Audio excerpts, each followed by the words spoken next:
Muy buenas noches con todos, me presento, mi nombre es José Esteban Peralta y con colaboración de mis compañeros Luis, Milena, Elizabeth, Luz, Ariana y Lisette, venimos a presentarles el siguiente coloquio, el cual está titulado La máscara del amor, verdades enterradas, en el cual haremos un análisis de la obra La muerte, de Guy Maupassant, relato el cual nos sumerge en la historia de un hombre que tras la muerte de su amada descubre una verdad que destrozará todas sus ilusiones que tenía esta y otras inquietudes se nos presentan a lo largo de esta obra, tales como la idealización, la hipocresía. Bueno, para poder llevar a cabo este coloquio, lo dividiremos en rondas. Nada más que aportar, presentaré el primer subtema, que es la idealización, y le cedo la palabra a mi compañero Luis.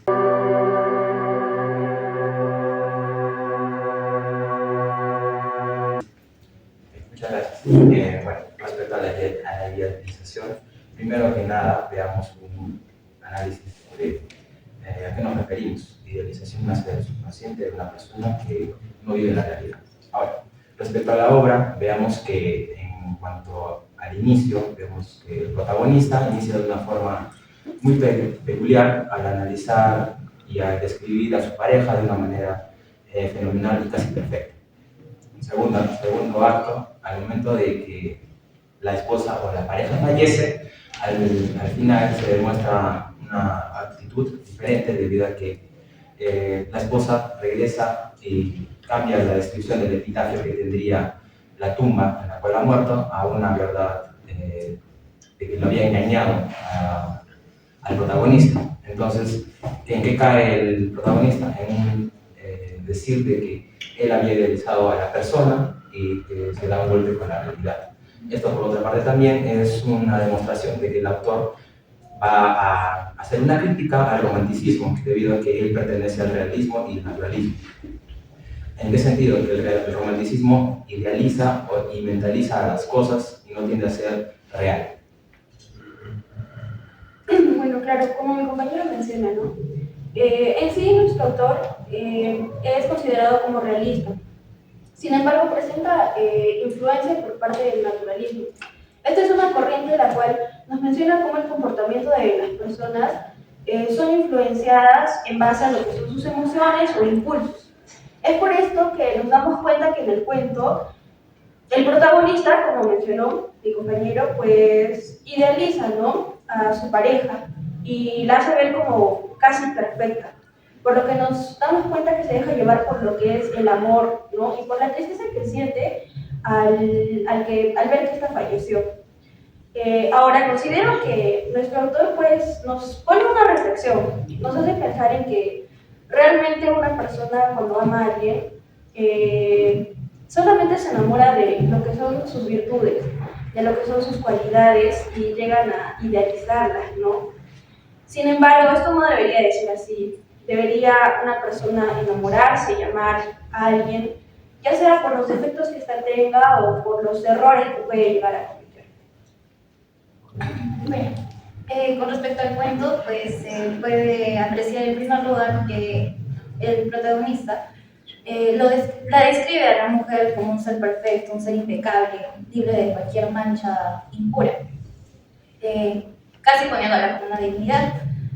Y bueno, aquí es donde nace la idealización, ¿no? El hecho de que nosotros le quitamos la humanidad a otra persona y cedemos a no ver las cosas como son realmente, ¿no? Quitarle errores, falencias. Y bueno, eso también se puede ver en el cuento cuando los muertos salen de sus tumbas y reescriben lo que realmente fueron en vida en sus lápidas, ¿no?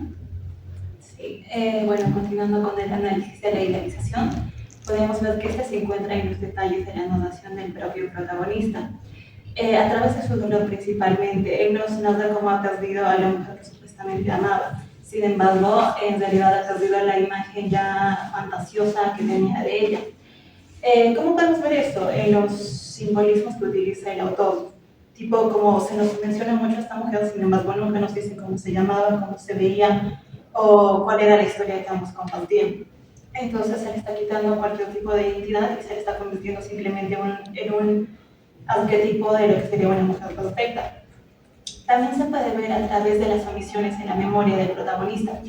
él no puede, no es capaz de no darnos nada cotidiano, ni siquiera en especial algo negativo. Para él, la historia que compartió con ella ha sido algo sumamente perfecto. Y ahí es allí donde entra la idealización, que es cuando se llega a mentir a sí mismo. Ok, para mí la idealización se ve en la obra, se ve reflejada en el protagonista, ya que él al inicio nos relata cómo era su relación con la muchacha y nos da cuenta como si fuese algo perfecto. Sin embargo, al final de la obra nos enteramos que no es así, ya que la muchacha murió cuando fue a ser infiel prácticamente. Pero, ¿por qué pasa esto de la idealización? Usualmente nos dejamos llevar por nuestras ganas, nuestros deseos de una perfección y nosotros dejamos de lado el uso de la razón cuando nos enamoramos.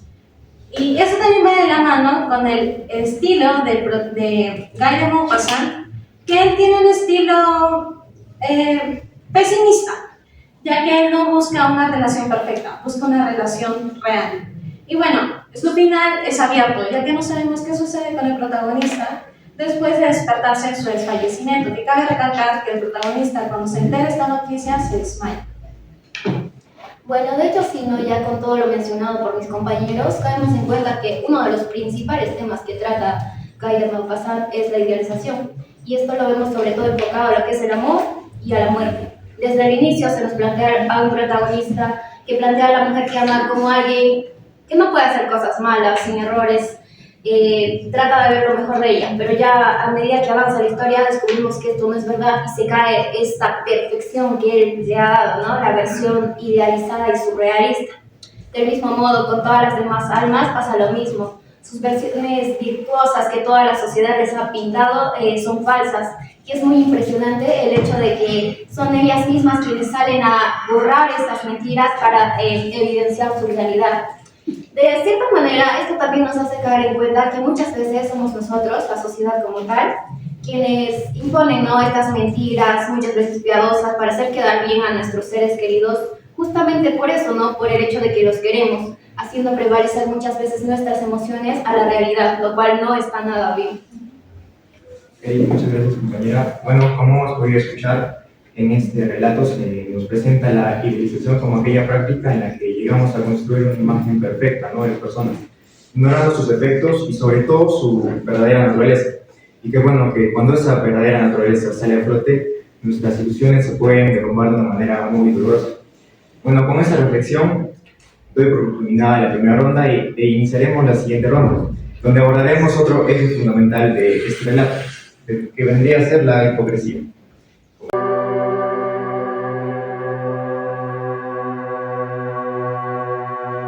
Compañero Luis. Nuevamente, gracias. Vamos a hablar sobre la hipocresía.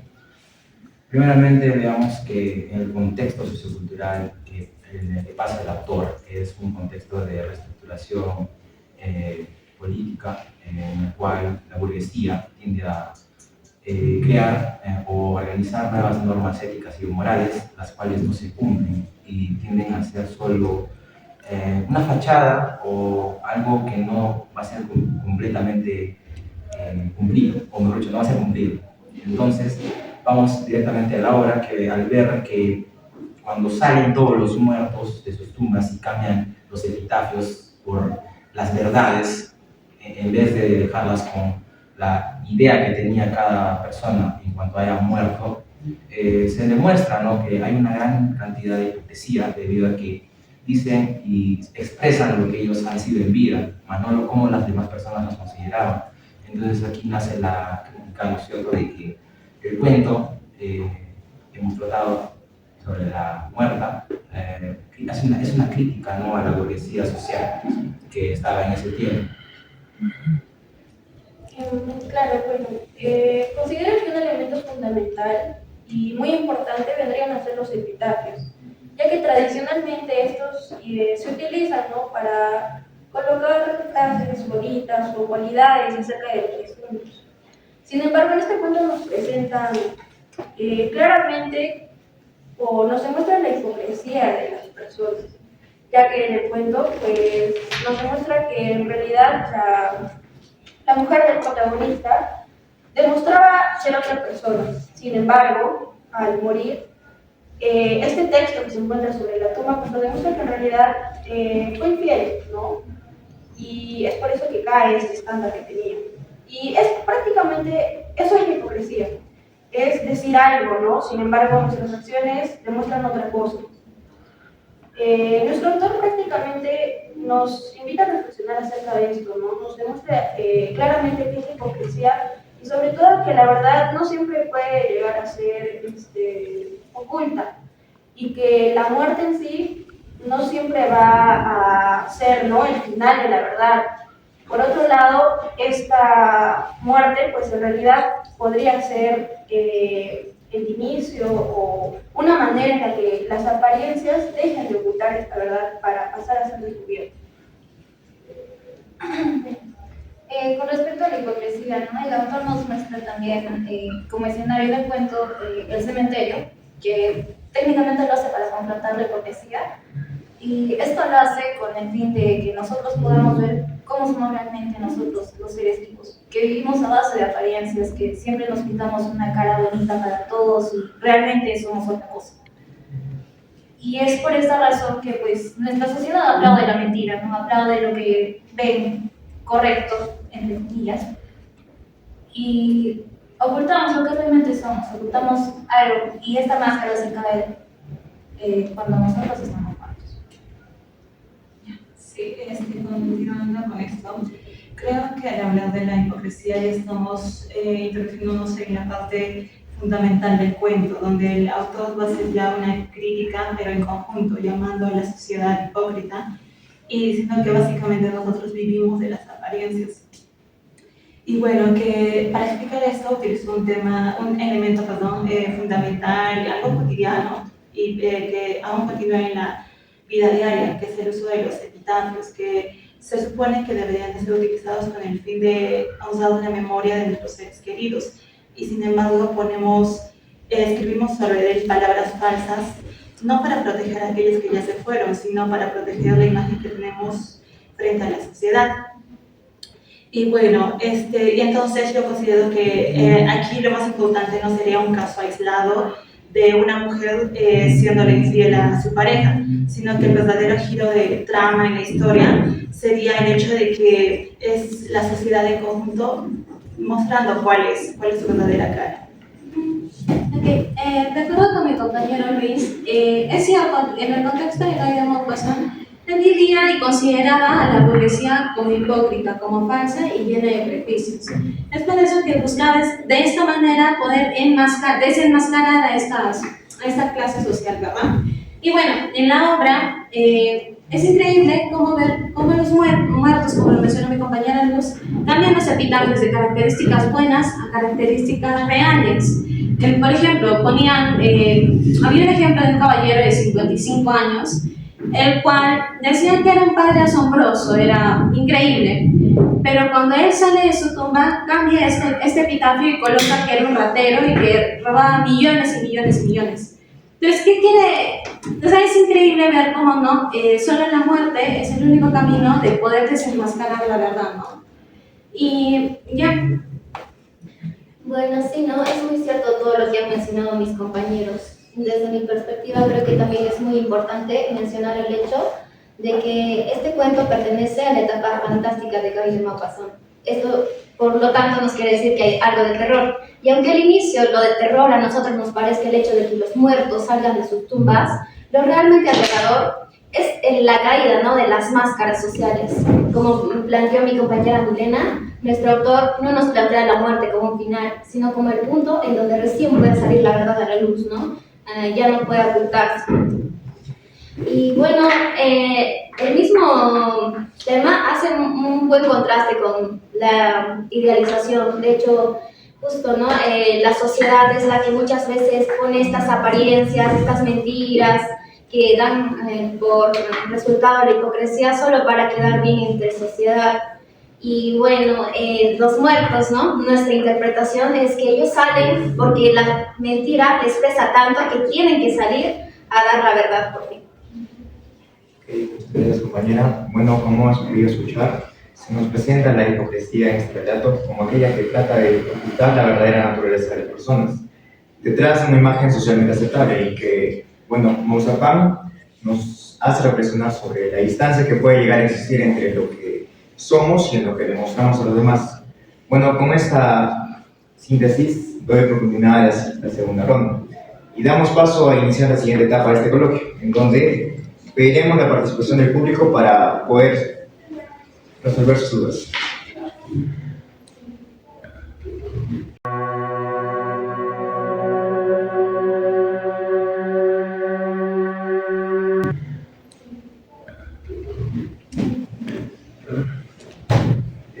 Quería preguntarles sobre esa parte en la que los muertos escriben sus verdades, ¿no?, en la lápida, pero ¿realmente la mentira y la hipocresía es algo bueno? O sea, ¿realmente a los hipócritas que a veces somos hemos podido seguir viviendo en armonía?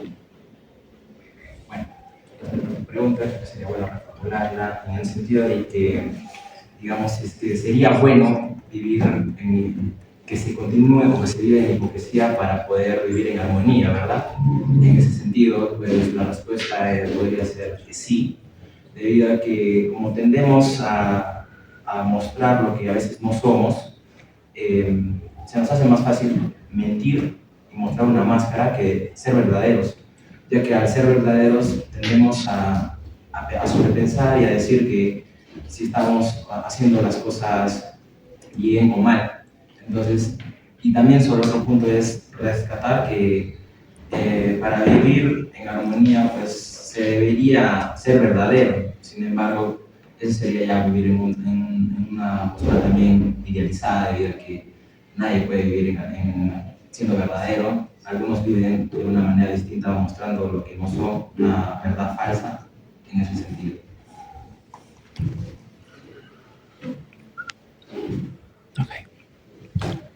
Bueno, a ver, tengo otra duda. ¿Qué simboliza que la verdad permanezca oculta hasta el final? Bueno, gracias por la pregunta. Pues nosotros podemos observar desde un principio en el cuento, ¿no?, cómo el protagonista se expresa de su pareja de una manera muy convencida, ¿no? Prácticamente como si nos estuviera diciendo la verdad.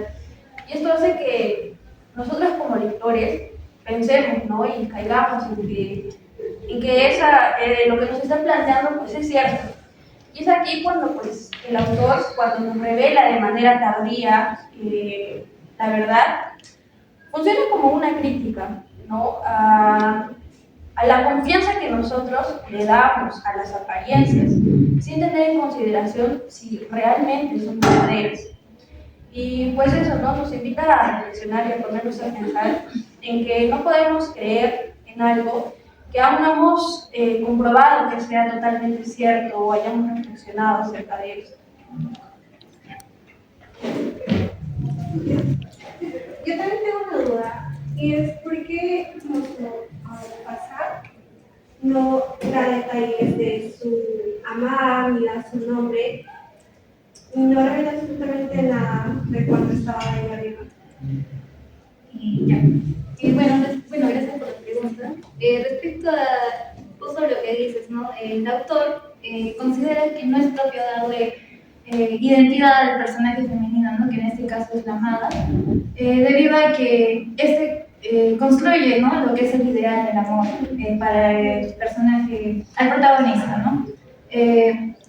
Y es por esta razón que si nos dice el nombre, lo que hace, lo que no hace, falencias, errores, virtudes, se llega a ver que realmente no es un ideal, sino es un ser humano más en eso.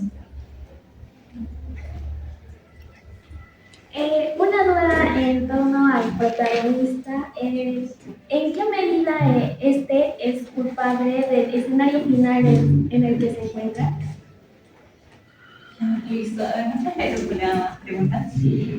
Para esto creo que podríamos recordar que dentro de una relación, para que esta logre funcionar, es necesario que constantemente haya comunicación, que haya momentos en los que ellos puedan interactuar, en donde la confianza pueda crecer, pero ante la ausencia de estos, puede ser que surja lo que es la infidelidad.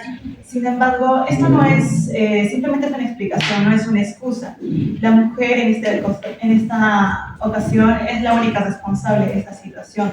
Cada quien decide cómo actuar. Ella decidió actuar ya quizá llevarlo a la hipocresía y continuar con la mentira. Entonces nuestro protagonista no tiene ninguna culpa allí. Sin embargo, sí es culpable de lo que se siente, cómo ha actuado, cuál ha sido su respuesta frente a este problema.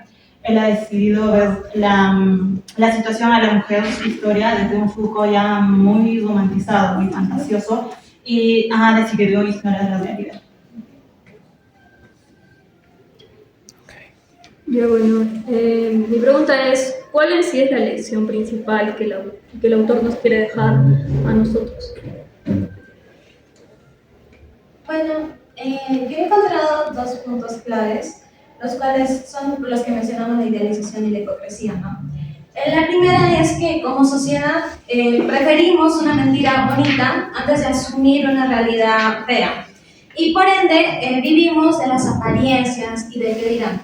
El segundo punto que considero que es el más importante y como mencionaron mis compañeros en el último subtema, es cuando los muertos salen de las lápidas y empiezan a cambiar el epitafio. Esto revelando la verdad. Esto quiere decir prácticamente que la única manera de poder desenmascarar a las personas es con la muerte, lastimosamente. Y también nos da a entender que la verdad siempre va a salir a la luz y que una lápida no va a poder tapar lo que hiciste una vez en vida.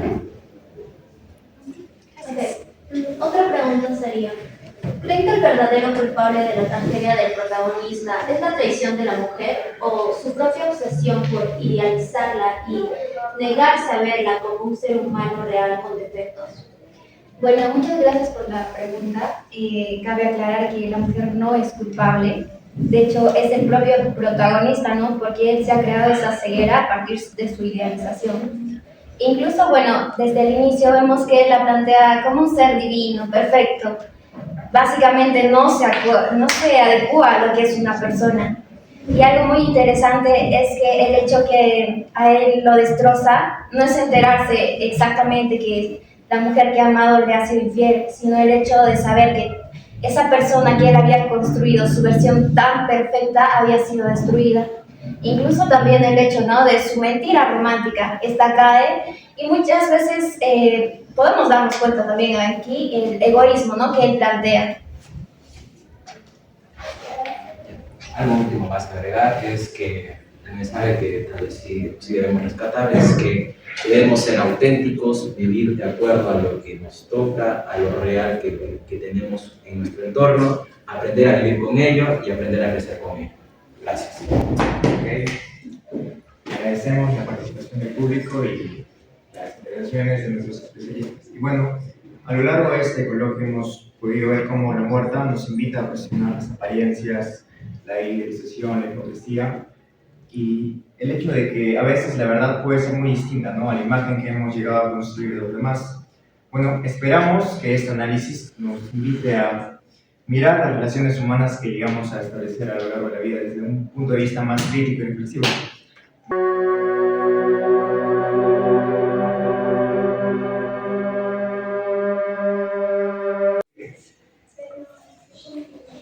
Bueno, a continuación presentaré las conclusiones de este coloquio.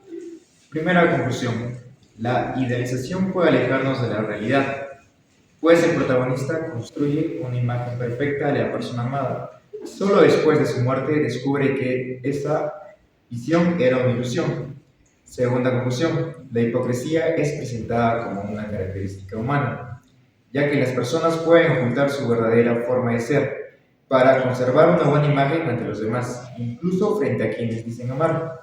Y por último, la obra nos invita a reflexionar sobre la naturaleza del amor y la verdad, mostrando que una relación auténtica solo puede sostenerse cuando existe sinceridad, aceptación de las imperfecciones y conocimiento real de la otra persona. ¿Okay? Muchas gracias por su atención y damos por terminado este coloquio.